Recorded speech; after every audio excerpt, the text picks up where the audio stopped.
Welcome to Real World NP's Clinical Pearls, where we take gems from full-length episodes and break them into quick, digestible insights.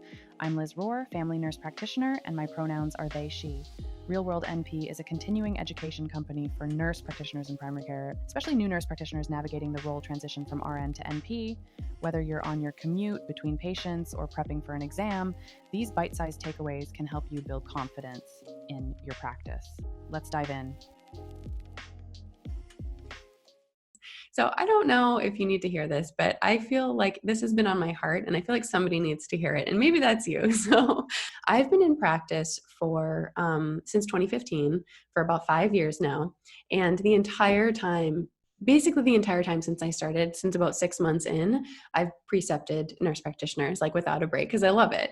And then also when I was in school, I mentored, like earlier on students. I just can't help myself. But I've had a lot of experience mentoring and working with newer nurse practitioners and nurse practitioner students, and I see a lot of commonalities and this feeling of like they feel really alone. And so I just wanted to kind of speak to that experience of the transition to practice. But yeah, basically, I didn't really feel like I knew what I was doing, or I really loved being a nurse practitioner until about 3 years in. And I hesitate to share that because I feel like it might be discouraging, but I feel like it's also very honest. And there's a spectrum, right? And so there were always aspects of my job that I enjoyed along the way, but I didn't really feel like I can like walk into work. I'm happy to be here. I'm excited. I'm not super nervous. Like I'm always a little bit nervous, right?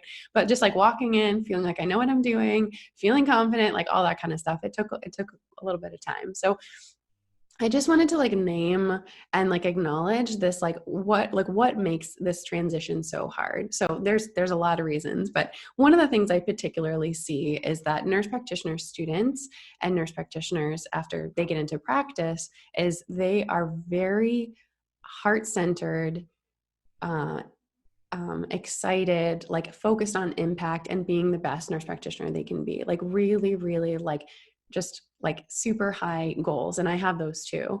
And I think also met with that is so much excellence and so much achieving and so much quality. But at the same time, like those things together are so beautiful and we need more of that in the world. I think we also have like a darker side of it though, that I think that makes people feel like they're really alone in this transition. There's this kind of like general psyche. And again, like this is not just the people that I work with like in person, but I'm also very, I have my spidey sense out in the world in terms of the internet and all that kind of stuff. Like I just see these themes over and over again of this like general feeling of like rushing and stress and anxiety and like not enoughness. Like I don't know enough. I'm not doing enough. I'm not doing it fast enough. There's all these like things that I need to have done yesterday. Um, and I just wanted to share, like, number one, you're not alone in that. And then I also wanted to share, like, what is so hard about this transition and, like, hopefully encourage you to acknowledge yourself and give yourself a little bit of slack. So, like, for example, like, if somebody comes in, like, you're working in the clinic, right? And somebody comes in with a chief complaint of abdominal pain, like, as a nurse practitioner, newer nurse practitioner, your first thought is, like, okay, so, like, I have to investigate the chief complaint of abdominal pain, which is a kind of like a stressful, scary diagnosis, right? Or chief complaint. You're thinking about the differentials. You're thinking about knowing all of those diagnoses, right? What that means, what that looks like, the physical exam, the history questions, making those decisions about the plan of care, the interventions, how to interpret those, tests that you might order, what interventions to choose based on which diagnosis. Like that right there is a ton of brain power. And then you're doing it in the context of like a real life person in front of you, right? Who is coming with a chief complaint of abdominal pain, but may also have some other concerns, right? And each of those concerns that they have warrants that same process of differential diagnosis, history taking, all of that stuff, right? And then you also like are trying to navigate this communication with the patient of like helping them feel heard and cared for, while at the same time acknowledging their concerns and like staying in your lane of like how I can best help you today.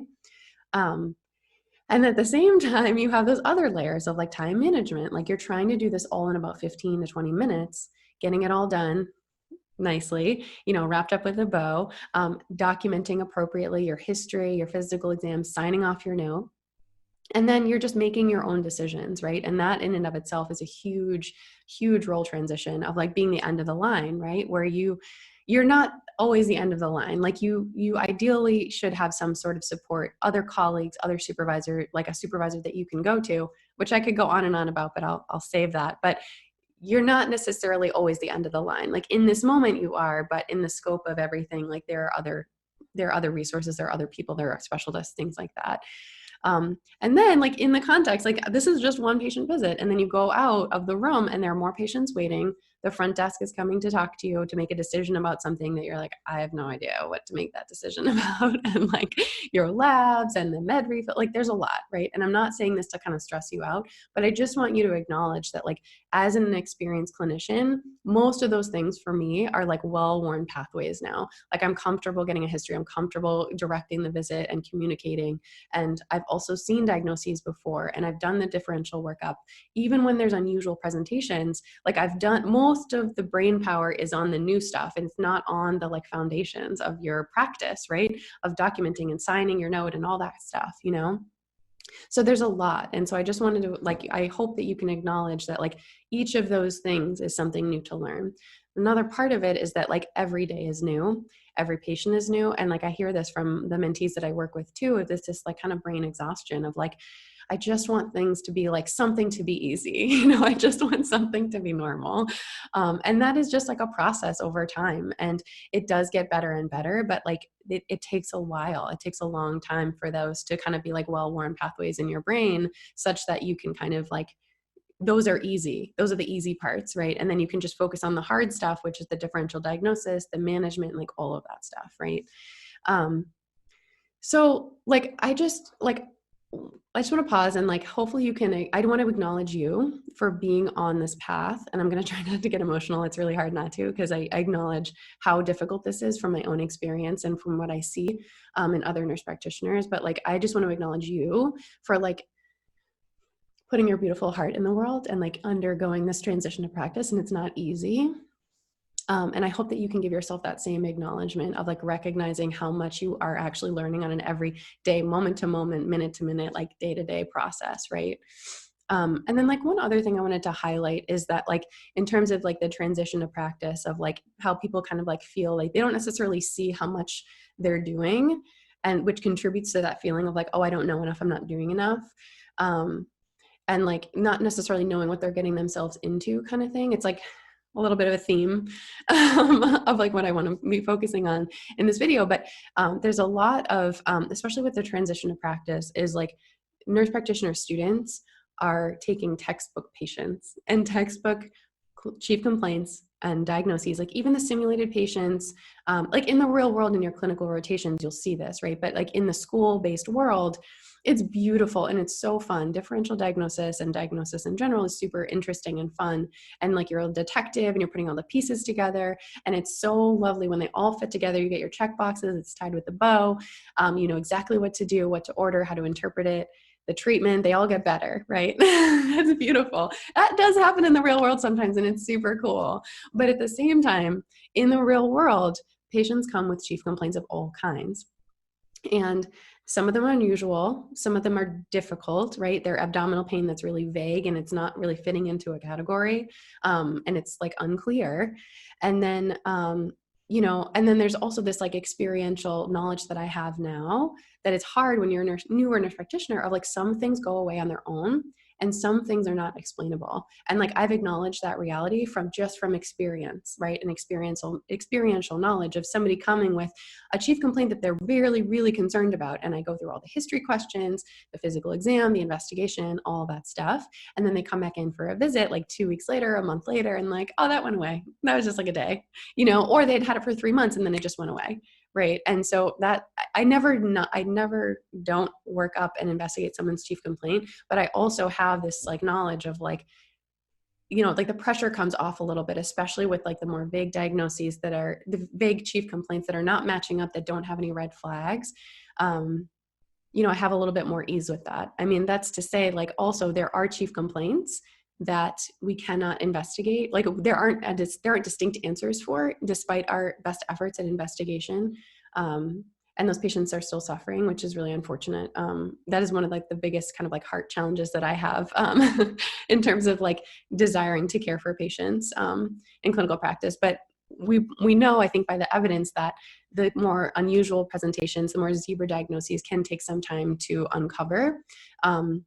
In multiple specialists, in the same, like multiple specialists within one specialty field. Sometimes, like a patient in the lab course recently, someone was presenting a case of abnormal labs of somebody that took 9 specialists to figure out what was going on with them. And they ended up having something like a zebra diagnosis, right? Which we talked about. So things like that happen. But yeah, I guess my main point here is like, I hope that you, number one, can acknowledge, number one, that you're not alone. And number two, that this is very hard, and all of the ways that I can see how it's hard that you might not be seeing, because you are maybe discrediting how much work that is, how much brain power that's taking, because you're very focused on the generating the differentials and learning more medicine. Maybe you're not, maybe you are acknowledging how hard it is, but with that said, I still hope that you can acknowledge yourself, that you can take really good care of yourself, give yourself more slack, try to get rid of those thoughts of like the not good enough and not knowing enough, because this is a marathon, it's not a sprint. And it's a huge personal development transition. Like it is mind-blowing how challenging this is. So yeah, just keeping all of that in mind, I hope you're taking really good care of yourself, giving yourself slack, getting support, asking for support when you need it. Enjoyed this clinical pearl? There's even more valuable insight in the full episode. Click the link in the description to hear the complete discussion, packed with practical tips to strengthen your skills and confidence as a nurse practitioner. Don't miss it. And if you found this helpful, be sure to like, subscribe, and share with your fellow NPs so we can keep learning together.